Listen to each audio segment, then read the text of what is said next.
गौरक्षा के नाम पर हुजूमी तशद्दुद के मामले पर योगी हुकूमत फिक्रमंद नजर आ रही है। वजीर आला योगी आदित्यनाथ का मुस्बत बयान सामने आया है। इन्होंने कहा कि गायों की तिजारत करने वालों का तहफ्फुज जरूरी है। इनका कहना है कि इस जिम्न में गायों के ताजिरों को गौ सेवा आयोग की जानिब से सर्टिफिकेट दिया जाएगा। वाज़ेह है कि यूपी में हुजूमी तशद्दुद के कई वाकयात मंजर आम पर आए हैं, इसलिए अब हुकूमत ऐसे वाकयात पर काबू पाने पर गौर कर रही है। इसलिए योगी आदित्यनाथ ने हुक्मनामा जारी किया है। वहीं दूसरी जानिब रियासत में हुजूमी तशद्दुद के खिलाफ एहतजाजी मुजाहरे करने पर भी कार्रवाई की जा रही है। मेरठ और इलाहाबाद में एहतजाजी मुजाहरे करने पर मुसलमानों के खिलाफ मुकदमा दर्ज किया गया, जबकि गौरक्षकों के खिलाफ हुकूमत ने कार्रवाई के नाम पर कुछ भी नहीं किया है। कांग्रेस लीडर राशिद अल्वी ने योगी हुकूमत के कदम को काबिल सताइश तो बताया, लेकिन इन्होंने कहा कि हुजूमी तशद्दुद के वाकयात योगी आदित्यनाथ के बयानात का ही नतीजा है। इन मॉब लिंचिंग की घटनाएं देखने को मिलती हैं और ये घटनाएं कम होने का नाम नहीं ले रही हैं। इसी पे को कंट्रोल में रखने के लिए मुख्यमंत्री योगी आदित्यनाथ ने कुछ नियम बनाए हैं। इस विषय पे बात करने के लिए हमारे साथ कांग्रेस के वरिष्ठ नेता राशिद अल्वी जी मौजूद हैं। बात करेंगे। सर, आपको क्या लगता है कि जो नियम है उससे मॉब लिंचिंग को रोका जा सकता है? देखिए, मुझे मालूम नहीं है उन्होंने क्या नियम बनाए हैं, लेकिन ये उनकी जिम्मेदारी है कि उत्तर प्रदेश के अंदर लिंचिंग के वाकयात ना हों, कानून कोई अपने हाथों में न ले। लेकिन लिंचिंग के होने की बड़ी वजह योगी जी ने जो जिंदगी भर बयानात दिए हैं उसका नतीजा लिंचिंग है। आज वो भले ही मुख्यमंत्री हो, लेकिन जिस तरीके के बयानात वो देते रहे हैं उसका यही नतीजा निकलना था। अगर आप नफरत की राजनीति करेंगे, देश में नफरत फैलाएंगे, तो लोगों के अंदर नफरत का यही नतीजा होगा और यही लिंचिंग होता रहेगा। अगर उन्होंने ऐसे कुछ कानून बनाए हैं जिससे लिंचिंग रुक सके तो बहुत अच्छी बात है। सर, आपको क्या लगता है कि मॉब लिंचिंग रोकने के लिए क्या कदम उठाए जाने चाहिए? सबसे बड़ा कदम ये है कि जिस तरीके के बयानात भारतीय जनता पार्टी के नेता देते हैं उनको बंद करना चाहिए। इस देश के अंदर नफरत की राजनीति बहुत दिन नहीं चल सकती है। ये देश मोहब्बत के लिए जाना जाता है। जब तक आप तमाम समुदाय के अंदर मोहब्बत की बात नहीं करेंगे, बजाय उनको तोड़ने के, लिंचिंग खुद अपने आप रुक जाएगी। अच्छा, आपको लगता है कि अभी कुछ दिन पहले जब तरवेज का मामला हुआ या मथुरा में रहने वाले भारत का मामला हुआ, तो इस तरीके के जो मामले आते हैं सामने, तब सिर्फ नेता से बयानबाजी करते हैं। ऐसा क्या किया जाए कि आने वाले समय में चाहे भारत हो या तरवेज हो, इस तरीके की घटनाएं ना हो? देखिए, लिंचिंग के मामला यूनाइटेड नेशंस के अंदर उठे हैं। अमेरिका के फॉरेन मिनिस्टर ने प्रधानमंत्री से कहा है और पूरी दुनिया में इसका एजिटेशन हुआ है। एक तो सरकार को यह एहसास होना चाहिए कि इस तरीके के वाकयात से पूरी दुनिया में हमारे देश की इज्जत में कमी आ रही है। दूसरा, जिम्मेदारी सरकार की है। सरकारी लोग अगर इस तरीके के उत्तेजित बयानात नहीं देंगे, बयानबाजी कम हो तो नहीं, अगर हिंदू मुसलमान को लड़ाने की बात नहीं करेंगे, तो ये अपने आप रुक जाएंगे। इसकी जिम्मेदारी उन नेताओं पर है जो इस तरीके के बयानात देते हैं। शुक्रिया सर, न्यूज़ 18 से बात करने के लिए। सुना आपने, थे राशिद अल्वी, जिनका साफ कहना था कि नेताओं को अपनी जबान पे लगाम रखनी चाहिए और जिस तरीके की बयानबाजी वो अब तक देते आए हैं, अगर वो बयानबाजी कम करेंगे तो मॉब लिंचिंग की जो घटनाएं हैं वो कम होंगी। कैमरा पर्सन दीपक बिस्ट के साथ प्रीति श्रीवास्तव, न्यूज़ 18 दिल्ली। बताइए, किस बात का आयोग सर्टिफिकेट देगा? क्या आयोग ये भी आदेश करेगा कि इनके जो गौ रक्षा जो गाय लेके खरीद के जा रहे हैं उनके साथ सिक्योरिटी जाएगी, पुलिस वाले जाएंगे, आर्मी वाले जाएंगे? कैसे जाएंगे? आखिर ये जो मॉब लिंचिंग करते हैं, जो मारते हैं, जो भीड़ है, वो सर्टिफिकेट देखेगी? हम योगी जी से पूछना चाहते हैं कि वो सर्टिफिकेट देंगे या वो फोर्स भी देंगे, सिक्योरिटी भी देंगे? किस बात का सर्टिफिकेट देंगे? भाई, एक आदमी ने खरीदा है, नखासे से वो लेके चला गया, लेकिन अब वो जा रहा है, किस लिए लेके जा रहा है? वो भीड़ आती है, मार देती है। और अभी तक इधर की जो घटनाएं हुई हैं, इस बार 2 महीने के अंदर घटनाएं हुए हैं, इसमें तो एक भी गौरक्षक का मामला नहीं है। इसमें तो सिर्फ भीड़ ने लोगों को मारा है।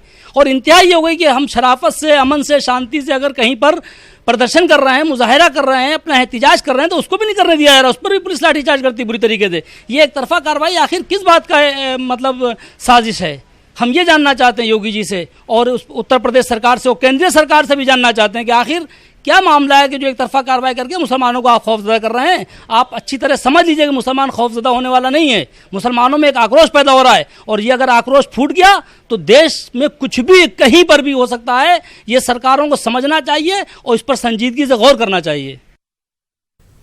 उधर बीएसपी रुकने पार्लियामेंट दानिश अली ने लोकसभा में आज हुजूमी तशद्दुद का मामला उठाया। उन्होंने हुकूमत से सवाल किया कि क्या हुजूमी तशद्दुद पर नकेल कसने के लिए सरकार कोई ठोस कानून बनाने जा रही है। देश के अंदर जिस तरीके से लोकतंत्र पर हमला हो रहा है वो किसी से छुपा नहीं है। हम लोग यहाँ आए हैं माननीय अध्यक्ष जी, लोकतंत्र के माध्यम से यहाँ आए हैं। अगर इस देश में लोकतंत्र भीड़ तंत्र के माध्यम से खत्म हो जाएगा तो ये देश के लिए बहुत ही दुर्भाग्यपूर्ण है। मैं अपना सवाल माननीय सदस्य आपने मैं अपना सवाल माननीय अध्यक्ष जी जो मैंने लिख के दिया है वहीं पर आ रहा हूँ, वही सवाल आप भूमिका मत बांधिए। मेरे से पहले सांसद ने मैं वही सवाल पूछ रहा हूँ। आपको अप्रिशिएट करना चाहिए कि हाउस शांत है। मैं आपसे सिर्फ आपके माध्यम से सरकार से सिर्फ ये पूछना चाहता हूं कि जिस तरीके से देश के विभिन्न हिस्सों में मॉब लिंचिंग हो रही है, देश में लोकतंत्र पर हमला हो रहा है, सुप्रीम कोर्ट ने बाकायदे 2018 में जो है फैसला दिया है कानून बनाने के लिए मॉब लिंचिंग के खिलाफ। मैं सरकार से पूछना चाहता हूं, लोकसभा के उपनेता मौजूद है कि सरकार क्या सुप्रीम कोर्ट के उस आदेश के तहत मॉब लिंचिंग के खिलाफ कोई कानून बनाने वाली है। मेरठ के बाद अब इलाहाबाद में भी हुजूमी तशद्दुद के खिलाफ एहतजाजी जुलूस में शामिल होने वाले नौजवानों की गिरफ्तारी शुरू हो चुकी है। एहतजाजी जुलूस में शामिल होने वाले जिन नौजवानों को पुलिस ने गिरफ्तार किया है उनकी उम्र 18 बरस से भी कम बताई जा रही है। नौजवानों की गिरफ्तारी के खिलाफ मकामी मुसलमानों में गम और गुस्सा बढ़ता जा रहा है। पुलिस की ज्यादतियों के खिलाफ मकामी लोगों ने सड़कों पर एहतजाज करना शुरू कर दिया है।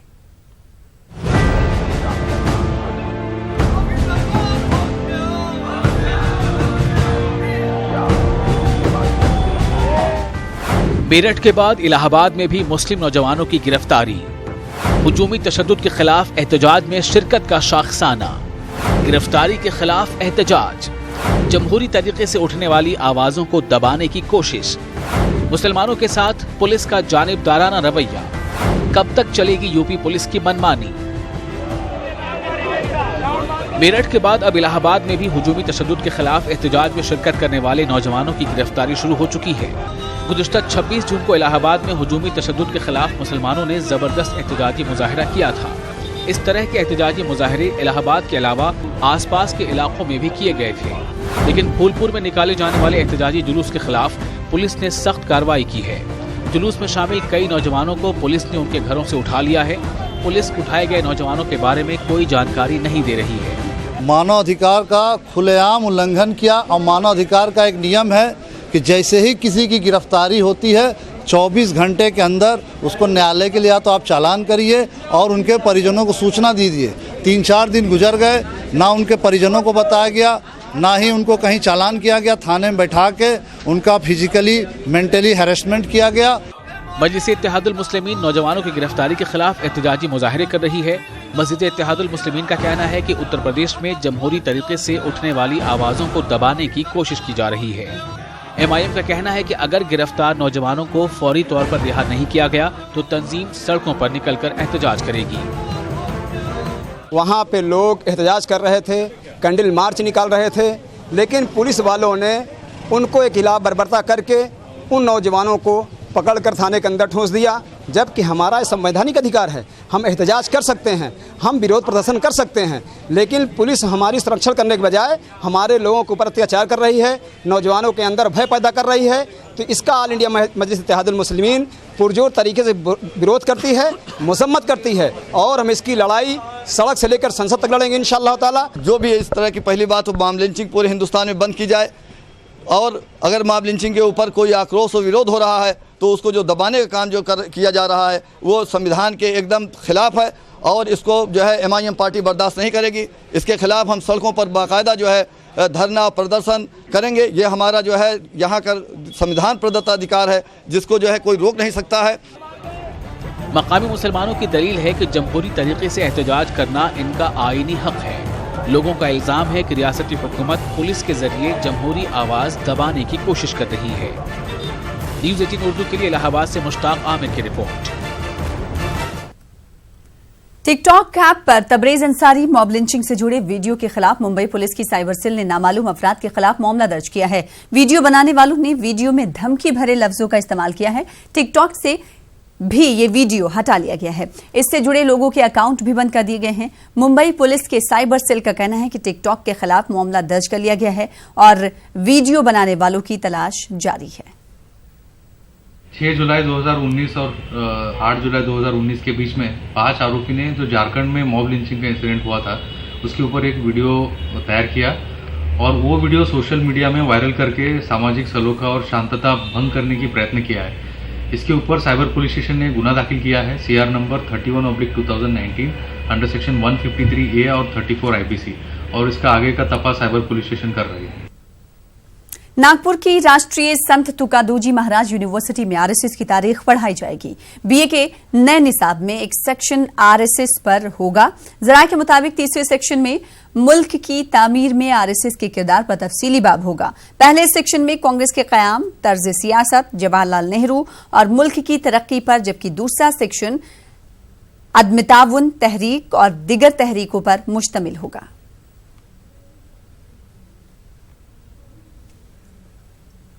भोपाल से बीजेपी की रुकने पार्लियामेंट साध्वी प्रज्ञा सिंह ठाकुर की मुश्किलें बढ़ सकती हैं। मालेगांव धमाका मामले में इस्तेमाल की गई 2 बाइक और 5 साइकिल को सबूत के तौर पर मुंबई की खुसूसी अदालत में पेश किया गया, जिन्हें एक टेम्पो में रखकर कोर्ट में लाया गया था। अदालत में गवाह ने धमाके में शामिल गाड़ी की पहचान कर ली है। गवाह का कहना है कि ब्लास्ट वाले दिन यही बाइक रखी हुई थी जिसमें बम रखा गया था। धमाके में 6 लोगों की मौत हुई थी और तकरीबन 150 लोग जख्मी हुए थे।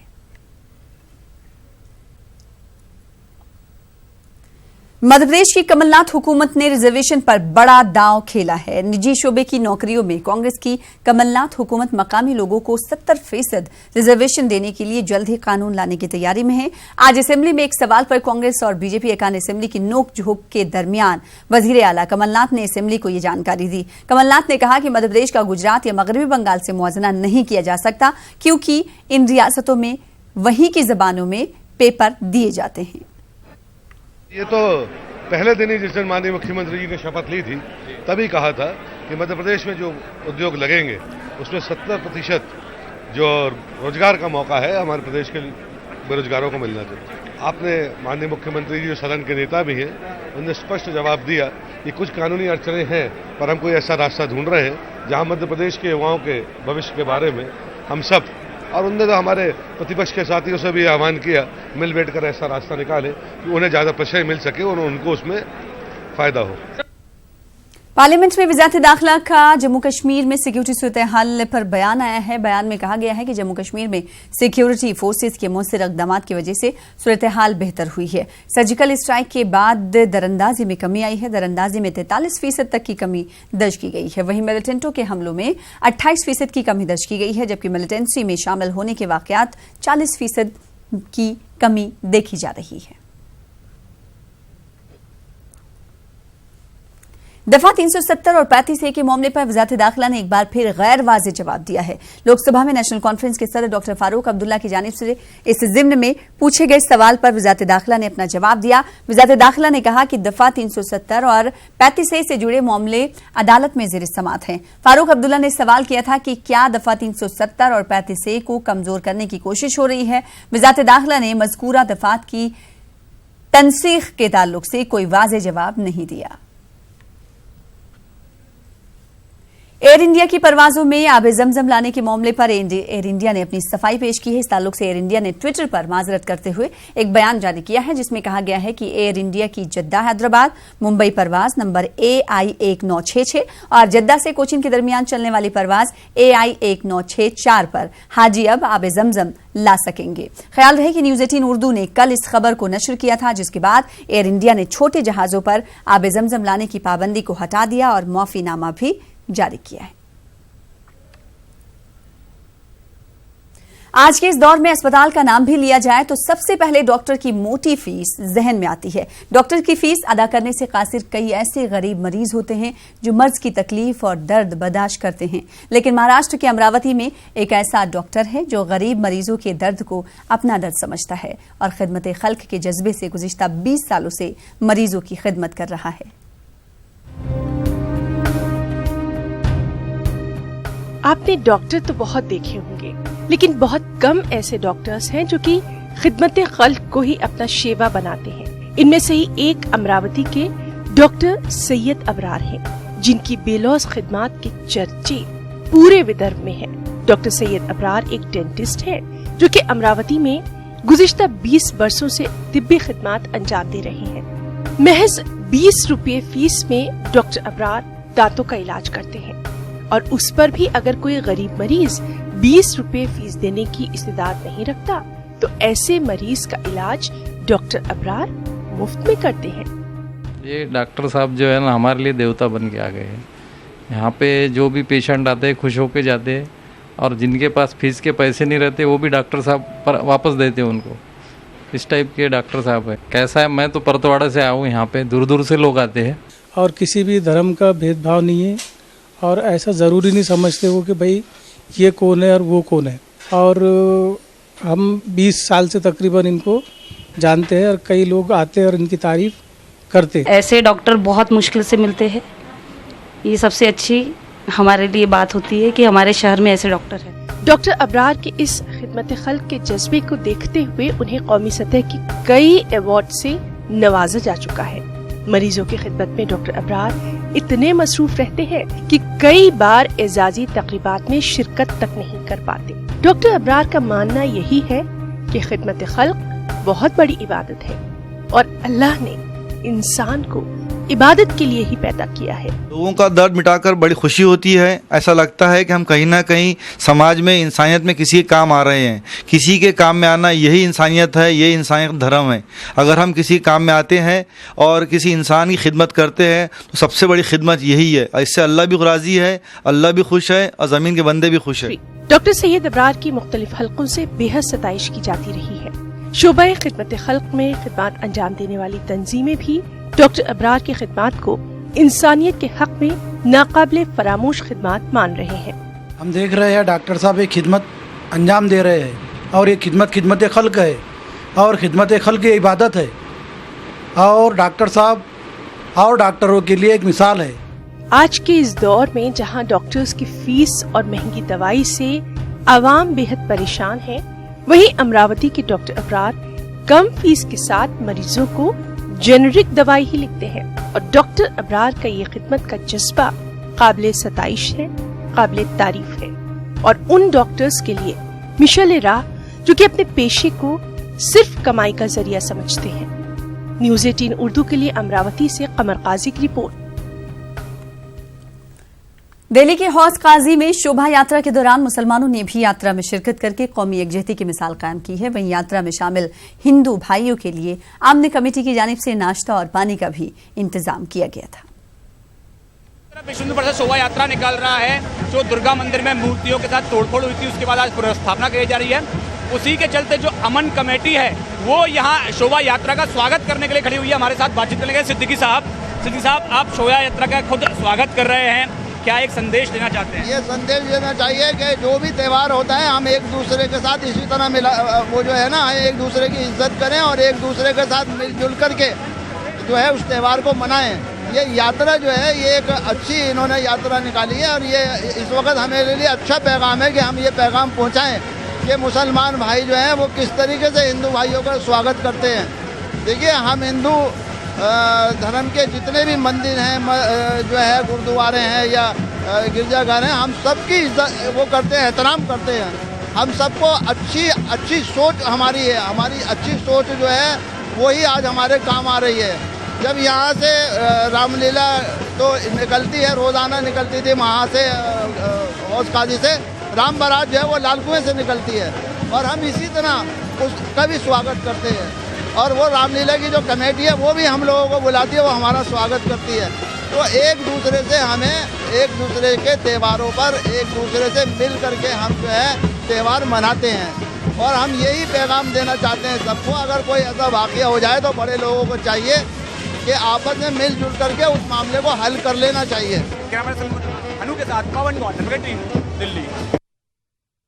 जमीयत बागबान गुलबर्गा की जानिब से तहनीती प्रोग्राम का इनेकाद किया गया। इस मौके पर एकेडमिक्स में टॉप करने वाले बागबान बिरादरी के 100 से ज्यादा स्टूडेंट्स को तहनीत पेश की गई। बागबान बिरादरी को इंतहाई पसमानदा तस्वुर किया जाता है, जिनमें तालीमी तनासुब न के बराबर है। बागबान बिरादरी के नौजवान होश संभालने के साथ ही अपने आबाई पेशे सब्जी फरोशी से मुंसलिक हो जाते हैं, लेकिन अब नई नस्ल में तालीमी इनकलाब देखा जा रहा है। जमीयत बागबान की जानिब से मुनक्किद की गई तहनीती तकरीब में ये देखने को मिला, जहाँ मेडिकल, इंजीनियरिंग, ग्रेजुएशन, 12वीं और 10वीं में 20 तलबा ने तालीमी मैदान में अपना लोहा मनवाया है।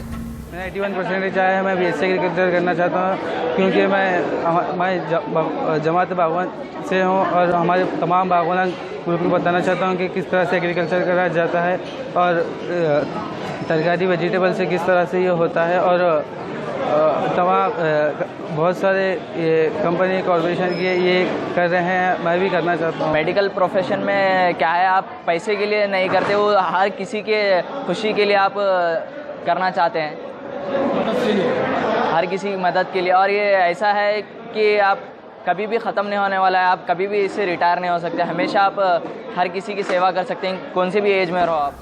बागबान बिरादरी की नई नस्ल को अपनी पसमानदगी का एहसास भी है। नौजवान नस्ल इसको दूर करने का इरादा भी जाहिर कर रहे हैं।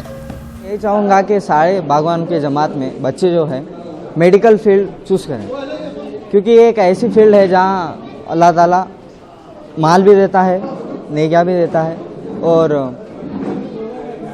इज्जत भी देता है, शोहरत भी देता है। तरकारी के बिजनेस में, फ्रूट के बिजनेस में मल्टीनेशनल कंपनीज भी आ गए, जो बड़े बड़े डीमार्ट है, रिलायंस है, रिलायंस फ्रेश है, ऐसे लोग भी ये फ्रूट्स के वेजिटेबल के बिजनेस में आ गए। तो वो लोग एजुकेटेड हैं, एजुकेशन हासिल करके फ्रूट का वेजिटेबल का बिजनेस कर रहे हैं, और हम बगैर एजुकेशन के करेंगे तो उनके साथ कंपटीशन नहीं कर सकते। मुकर्ररीन ने कहा कि काबिल तलबा के लिए मुआशी मसाइल उनकी राह में रुकावट नहीं है, क्योंकि कई इदारे आज काबिल तलबा को फ्री स्कॉलरशिप फराहम कर रहे हैं। इस मौके पर मुकर्ररीन ने स्कॉलरशिप देने वाले मुख्तलिफ इदारों पर भी रोशनी डाली। न्यूज़ 18 उर्दू के लिए गुलबर्गा से जवाद मीर की रिपोर्ट। फिलहाल इसी के साथ इस बुलेटिन में इतना ही, दीजिए इजाजत, आदाब।